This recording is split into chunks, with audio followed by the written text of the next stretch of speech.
dan perpisahan kelas 12 SMTK Tambolaka tahun 2021-2022 segera dimulai.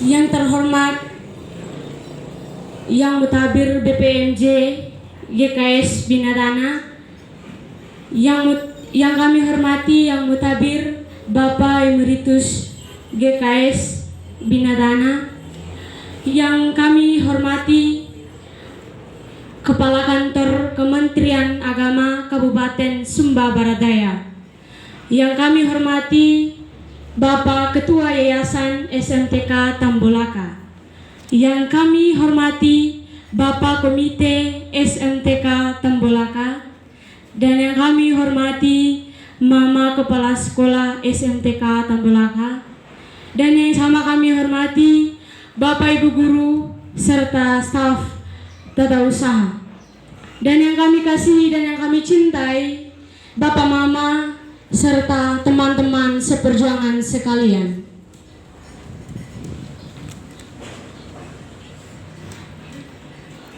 Orang beriman, maka baiklah kita mengawali dengan ibadah syukur untuk kita kepada Yang Mutabir BPMJ GKS Binatana, Mama Pendeta Adelaida Paramita Natara SSI Teol. Kesempatan kami persilakan. Bapak Mama, saudara-saudara terkasih dalam Yesus Kristus, marilah kita mempersiapkan hati dan pikiran kita untuk bersyukur kepada Tuhan atas segala karya baik yang Ia lakukan dalam sepanjang perjalanan pendidikan anak-anak terkasih kita. Karena itu, marilah dengan penuh kerendahan hati kita berdoa, kita menaikkan doa pribadi kita masing-masing, dan kita tabiskan ibadah kita saat ini. Doa pewartaan sabda Tuhan. Kita berdoa. Allah Tritunggal, Bapa, Putra, dan Roh Kudus, Allah yang selalu setia dalam kehidupan kami, Allah yang maha hadir dalam setiap suka dan duka kehidupan kami, Allah yang tidak pernah meninggalkan kami sendirian ketika kami berjuang untuk meraih cita-cita kami. Dalam kerendahan hati dan syukur kami hari ini, kami menghampiri tatah-Mu yang kudus Bapa, bersama-sama dengan seluruh siswa, guru, maupun orang tua murid. Kami mau bersyukur kepada-Mu untuk segala kebaikan Tuhan yang nyata atas kehidupan anak-anak kekasih kami. Karena atas kasih dan setia Tuhan, perjalanan pendidikan mereka selama 3 tahun boleh berjalan dengan aman dan baik karena kasih dan setia Tuhan. Dan kini mereka ada di penghujung dari hasil perjuangan mereka.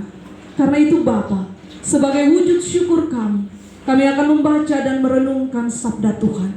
Sabda-Mu ini yang mengingatkan kami bahwa segala berkat yang kami terima berasal daripada Tuhan. Sabda-Mu inilah yang akan menuntun anak-anak kami ketika mereka keluar dari sekolah ini. Kiranya Tuhan memberkati dan memampukan kami untuk memahami sabda-Mu.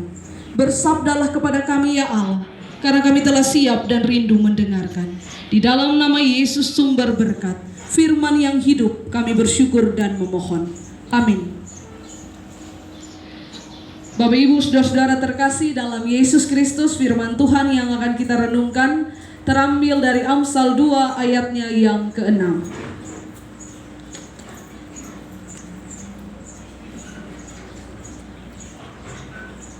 Amsal 2 ayatnya yang ke-6 saya akan bacakan untuk kita sekalian. Karena Tuhanlah yang memberikan hikmat, dari mulutnya datang pengetahuan dan kepandaian. Saya ingin ajak adik-adik sekalian baca bersama-sama dengan saya sekali lagi Amsal 2 ayat 6. 1, 2, 3. Karena Tuhanlah yang memberikan hikmat, dari mulutnya datang pengetahuan dan kepandaian. Demikianlah sabda Tuhan bagi kita semua. Shalom. Shalom. Ada sukacita hari ini? Amin. Bapak Ibu Saudara-saudara terkasih dalam Yesus Kristus, banyak sekali orang pintar di dunia ini. Siapapun dia bisa belajar dan berjuang untuk menjadi pintar. Tetapi sedikit sekali orang yang berhikmat. Orang pintar, dia mengandalkan akalnya dia, pengetahuan yang dia terima. Tetapi orang berhikmat, dia satukan dia punya pengetahuan dengan hikmat yang berasal daripada Tuhan, sehingga dia bisa menghasilkan sesuatu yang baik.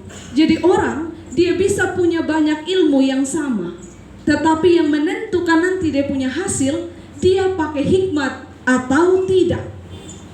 Bapak Ibu Saudara-saudara terkasih, ada contoh satu politisi dunia yang namanya John Profumo. Nanti adik-adik atau bapak-bapak bisa cari di Google atau juga mungkin sudah ada yang tahu. Dia seorang politisi yang sangat terkenal, pintar, ada di puncak karir yang luar biasa. Tetapi karirnya seketika hancur ketika dia tidak menggunakan hikmat dan dia tergoda dengan seorang perempuan. Karir yang dia bangun luar biasa seketika hancur. Ini salah satu contoh. Orang punya pengetahuan, tetapi ketika dia tidak pakai hikmat, maka pengetahuan itu akan menjadi sia-sia. Yang sekarang lagi viral, mungkin teman-teman atau bapak ibu saudara-saudara terkasih, lihat sama-sama tentang kisah Angelina Sonda. Angelina Sonda adalah perempuan yang sangat-sangat pintar, sangat-sangat cerdas. Tetapi ketika dia tidak menggunakan hikmat, maka pengetahuan dan kecerdasan itu menjadi sia-sia. Sama kalau teman-teman ingat kisah orang Majus dan juga Herodes waktu Yesus lahir. Dua-dua ini tahu sama sekali tentang ilmu perbintangan. Tapi ketika mereka menggunakan ilmu itu, itulah yang membedakan hasil. Kalau Herodes, dia pakai dia punya pengetahuan tentang ilmu perbintangan, dia cari Tuhan Yesus dan dia mau bunuh Tuhan Yesus. Tapi orang Majus, dia pakai dia punya ilmu pengetahuan, dia cari Yesus dan ada perubahan hidup dalam kehidupan orang Majus.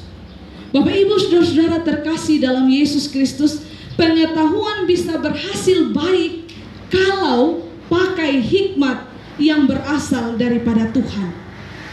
Kepintaran orang bisa belajar di mana-mana tempat, tetapi hikmat hanya datang dari Tuhan. Orang pintar bisa mengandalkan kekuatannya, tetapi orang berhikmat dia mengandalkan Tuhan. Dan hari ini kita sama-sama diajak untuk melihat firman Tuhan dari Amsal. Karena Tuhanlah yang memberikan hikmat, dari mulutnya datang pengetahuan dan kepandaian. Amsal ini ditulis oleh Salomo. Waktu Tuhan tanya sama dia, Salomo engkau mau apa? Salomo tidak minta yang lain. Salomo bilang, kasih saya hikmat. Karena hikmatlah yang akan menuntun Salomo, pakai ini dia punya ilmu untuk memberkati atau tidak. Kalau dia pakai hikmat, maka pengetahuan itu bisa ia pakai untuk memberkati banyak orang. Karena itu tema perenungan kita dalam syukur hari ini, tempalah pengetahuan dengan hikmat. Bapak Ibu saudara-saudara terkasih dalam Yesus Kristus, hari ini kita bersyukur bersama-sama dengan anak-anak kita, adik-adik kita, saudara-saudara terkasih kita yang sudah belajar selama ini. Kalau boleh dibilang teman-teman sudah pegang ini ilmu yang semua guru-guru sudah ajar.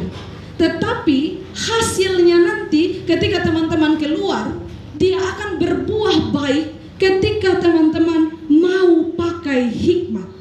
Hikmat mengelola pengetahuan jadi berkat. Contoh saja, guru-guru di sini semua mereka punya pengetahuan. Dan ketika mereka mengelola pengetahuan itu dengan baik, mereka ajar sama adik-adik. Dan itu dapat menjadi berkat. Sama juga kita punya orang tua di rumah. Mereka punya begitu banyak pengetahuan. Ketika mereka pakai hikmat, didik sama adik-adik semua, sukses hari ini, itulah yang dinamakan pengetahuan itu dikelola dengan hikmat, sehingga pengetahuan itu menjadi berkat bagi banyak orang. Karena itu kepada adik-adik terkasih yang hari ini akan menerima hasil, hikmat Tuhan supaya itu pengetahuan jadi berkat. Kalau pakai hikmat, maka ketika keluar dari ruang ini atau dari tempat sekolah ini, bukan kita pergi ugal-ugal di jalan, gas-gas motor, standing motor. Kalau standing motor itu tidak keren sama sekali. Justru itu ciri khas orang yang tidak berhikmat. Dia tidak pakai pengetahuan untuk menjadi berkat bagi banyak orang. Hikmat juga menolong orang dengan pengetahuan yang ada, dia tetap rendah hati. Teman-teman yang terkasih dalam Yesus Kristus, kalau kita punya pengetahuan tetapi kita tidak punya kerendahan hati, maka orang yang di samping kiri kanannya kita juga tidak aman. Ada dekatnya kita. Pasti orang-orang bilang, ih pemalas kan dekat dengan dia. Omong tinggi terus, omong besar terus. Tetapi ketika pengetahuan itu dikelola dengan hikmat, pasti ada kerendahan hati. Kita lebih menghargai orang-orang di sekitarnya kita. Dan dengan hikmat, pengetahuan kita pakai untuk bertindak hati-hati. Karena ketika kita keluar dari tempat ini, ketika kita berkuliah, melanjutkan segala pendidikan atau apapun yang mau kita lakukan, kalau kita pakai hikmat, maka kita pasti akan berhati-hati. Ini bukan hanya untuk anak-anak yang akan kuliah. Ketika kita keluar juga dari tempat ini, mungkin kita membuat suatu usaha, pekerjaan atau apapun, kelola itu dengan hikmat supaya kita mampu bertindak hati-hati. Apalagi kalau masih jiwa muda begini kan, banyak yang kita mau, banyak yang kita inginkan, banyak godaan. Ketika kita jauh dari orang tua kita kuliah, banyak sekali godaan. Kalau kita tidak pakai hikmat, maka kita tidak akan bertindak hati-hati. Dua contoh tadi, itu seorang politisi dan Angelina Sondag, menjadi contoh nyata bagi kita. Ketika pengetahuan tidak ditempah dengan hikmat, maka pengetahuan itu akan menjadi sia-sia. Dan hari ini, ketika teman-teman melihat bapak ibu guru atau bapak-bapak yang duduk di depannya teman-teman atau orang tua kita, mereka berhasil hari ini karena apa? Karena mereka menempa ilmu atau pengetahuan itu dengan hikmat. Jadi kalau mau sukses secara luar biasa, tempalah pengetahuan yang kita punya dengan hikmat yang berasal daripada Tuhan. Minta Tuhan, jangan minta hal yang lain. Tuhan kasih saya hikmat supaya saya bisa kelola ini pengetahuan, kelola ini berkat yang Tuhan percayakan dalam hidup saya. Bapak ibu saudara-saudara terkasih dalam Yesus Kristus, dalam syukur hari ini, tidak saja anak-anak kita semua diajak oleh Salomo dan Tuhan untuk menggunakan hikmat dalam sepanjang perjalanan kehidupan kita. Sebagai orang tua, sebagai guru, dimanapun kita bekerja, kita tetap membutuhkan hikmat. Sehingga supaya ketika kita mengeluarkan kata-kata itu adalah kata-kata berkat. Ketika kita mengambil sikap, mengambil keputusan tepatlah yang kita ambil. Kalau kita tidak pakai hikmat, maka keputusan itu hanya berdasarkan pengetahuan kita sendiri, bukan berasal daripada Tuhan. Karena itu untuk kita semua, belajarlah untuk menggunakan hikmat. Tempalah pengetahuan dan ilmu yang kita punya dengan hikmat yang berasal daripada Tuhan. Amin untuk firman Tuhan. Untuk mengaminkan firman, berkati shalom. Shalom.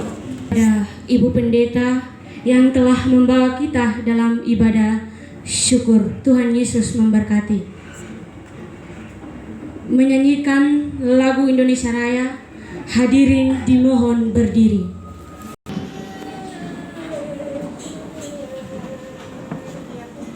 Indonesia tanah airku, tanah tumpah darah, di sanalah aku berdiri, jadi pandu ibuku. Indonesia kebangsaanku,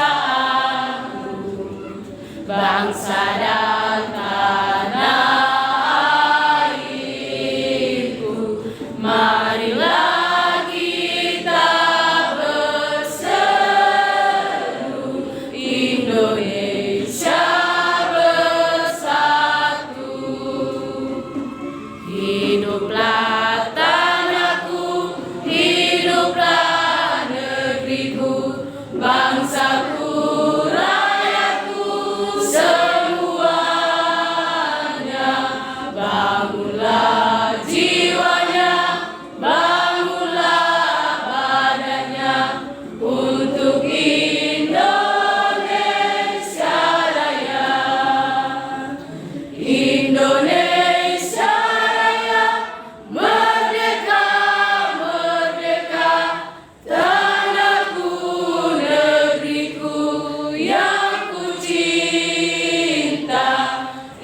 Indonesia Raya, merdeka, merdeka, hiduplah Indonesia Raya.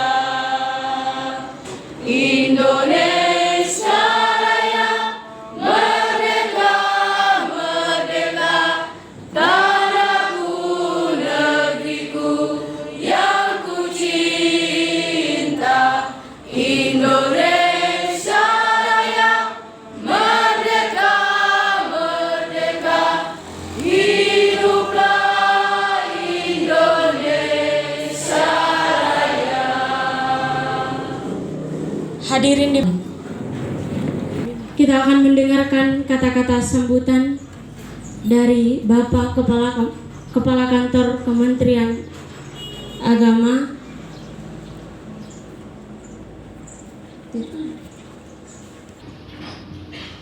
Selamat siang dan salam sejahtera untuk kita semua. Salam.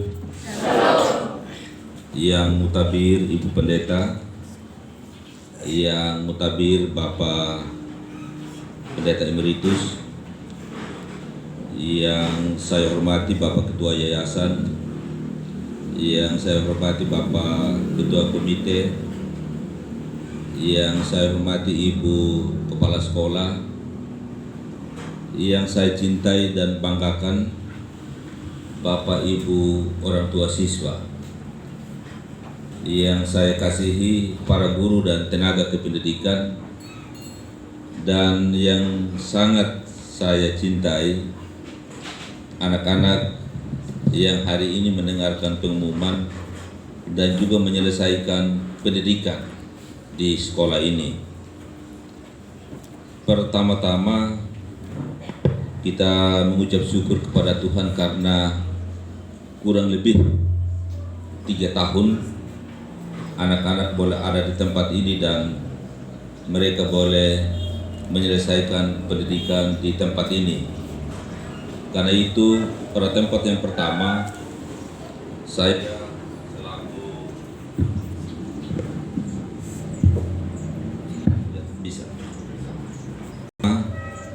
mengucapkan banyak terima kasih kepada banyak pihak.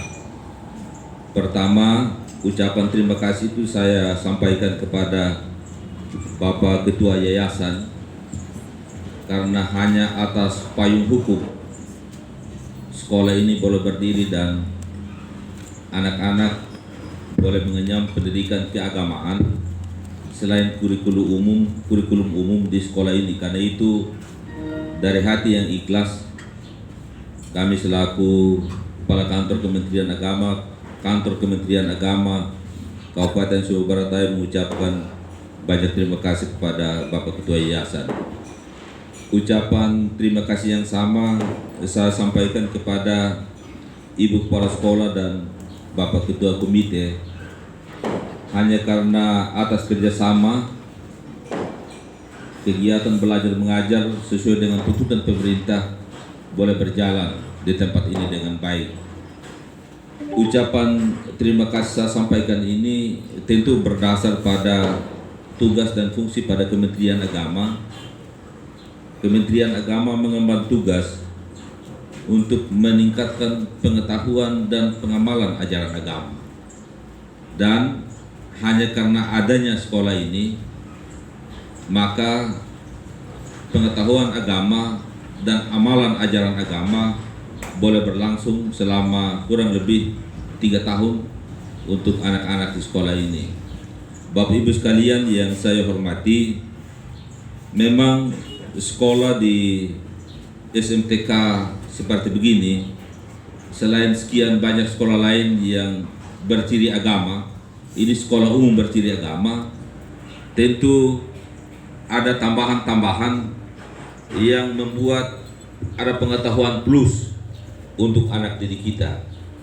Kami di Kementerian Agama melakukan pembinaan untuk sekolah-sekolah umum yang berciri agama, baik itu sekolah menengah teologi Kristen, sekolah menengah agama Kristen, sekolah menengah agama Katolik, dan madrasah-madrasah dari semua jenjang. Untuk sekolah-sekolah ini mereka mengemban tugas dan menjadi bagian dari tugas dan fungsi Kementerian Agama, yaitu meningkatkan pengetahuan dan pengamalan ajaran agama. Tadi dalam sharing-sharing dengan Ibu Kepala Sekolah, dia menyampaikan tentang kegiatan ekstrakurikuler yang menjadi ciri khas sekolah umum berciri agama, yaitu ada saat-saat praktik di mana mereka harus turun ke gereja-gereja.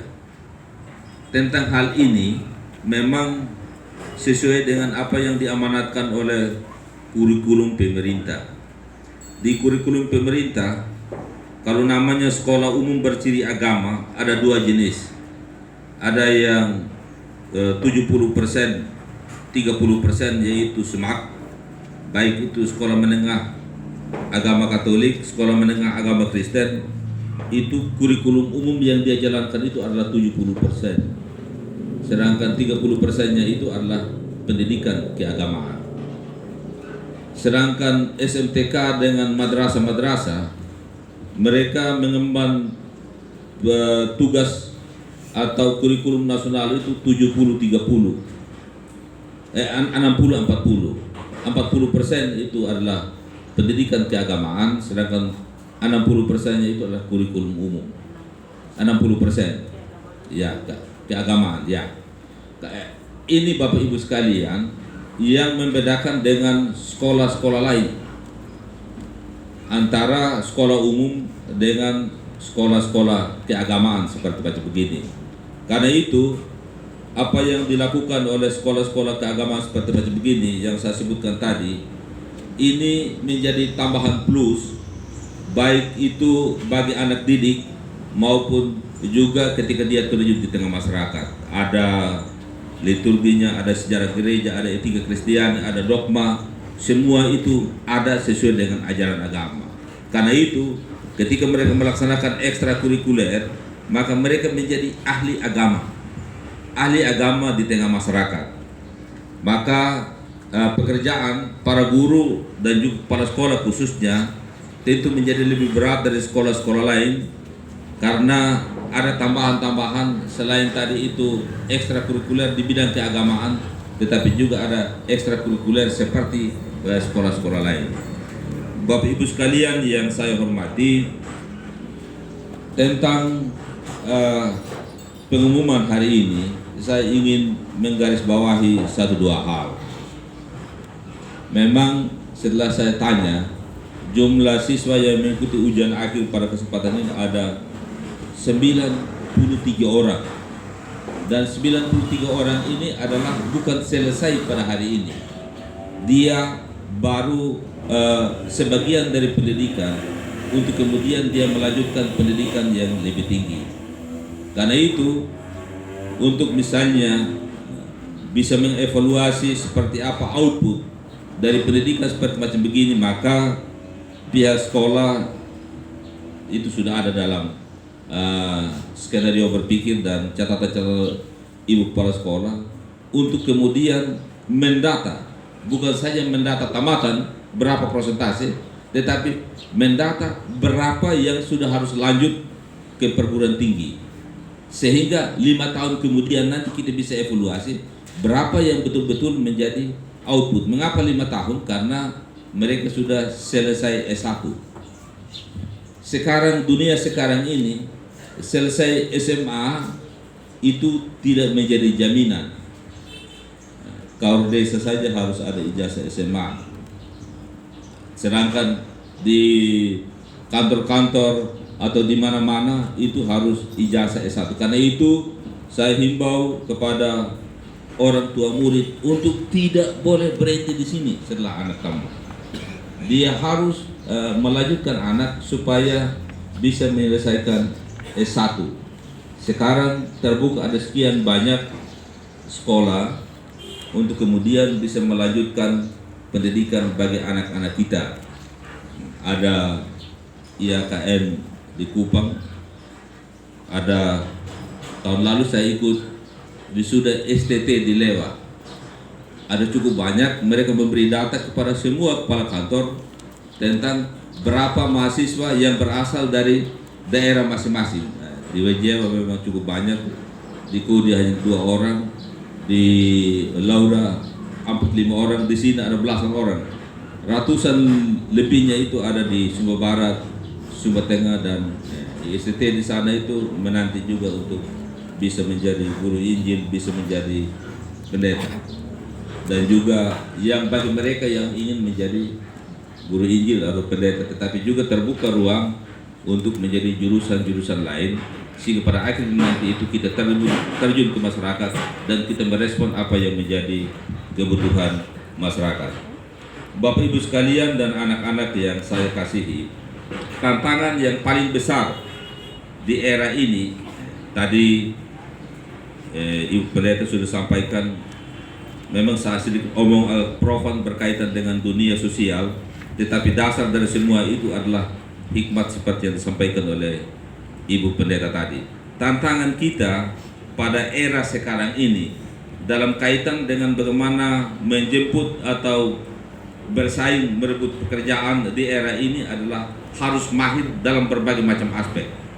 Salah satunya itu adalah kemampuan ber-IT selain pengetahuan dan hikmat yang kita miliki sebagai dasar, tetapi juga era digitalisasi sekarang ini itu menjadi salah satu penentu juga untuk kemudian kita bagaimana bergaining atau bersaing di tengah dunia yang sedikit agak pesat sekarang. Karena itu Bapak Mama, orang tua murid yang ingin melanjutkan anaknya, jangan cari yang biasa-biasa, harus lengkapi anak kita dengan beberapa fasilitas yang menunjang untuk dia berkembang.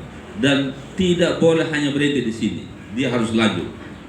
Karena ketika hanya berhenti di sini itu ya untuk mencari pekerjaan juga sedikit agak susah. Tetapi baguslah bahwa kegiatan ekstrakurikuler yang sudah diterapkan di sekolah ini, mulai dengan turun ke gereja-gereja, nanti kemudian mereka menjadi ahli agama di mana mereka ada, kalau tidak sempat melanjutkan pendidikan. Tetapi seharusnya itu harus lanjut. Sekarang tersedia lembaga pendidikan yang cukup banyak.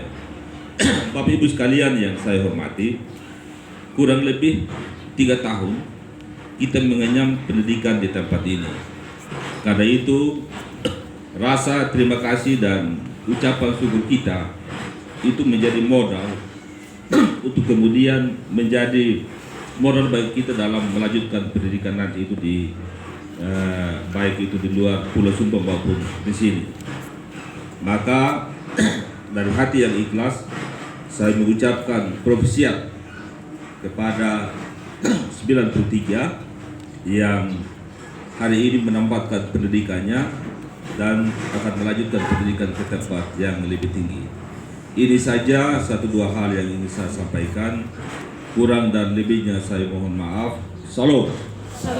Kementerian Kepala Kantor Kementerian Agama. Selanjutnya kita akan mendengarkan kata-kata sambutan dari Bapak Ketua Yayasan SMTK Tambolaka. Kepada Bapak kami persilakan.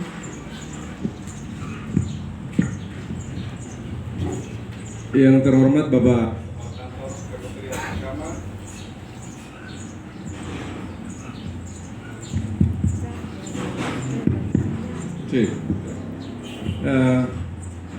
ya, saya ulangi ya. Yang saya hormati Bapak Kepala Kantor Kementerian Agama Kabupaten Sumbawa Daya, yang saya hormati kasih yang mutabir Ibu Pendeta Delmita, Ibu Pendeta Jemaat Bina Tanah, tampil cantik pagi ini. Yang kami hormati kasih Bapak Pendeta Emeritus, Ibu Kepala Sekolah bersama rekan dan guru, Bapak Ketua Komite, orang tua murid, singkatnya kita semua secara khusus untuk 93 siswa peserta ujian untuk tahun pembelajaran 2021-2022 SMTK Tambolaka. Shalom. Selamat pagi, selamat berjumpa dalam suasana sukacita penuh bahagia pagi ini. Di tengah berbagai kesibukan, negara mengatur, menyelenggarakan yang merupakan tugas pemerintah di lingkup pendidikan. Kita sudah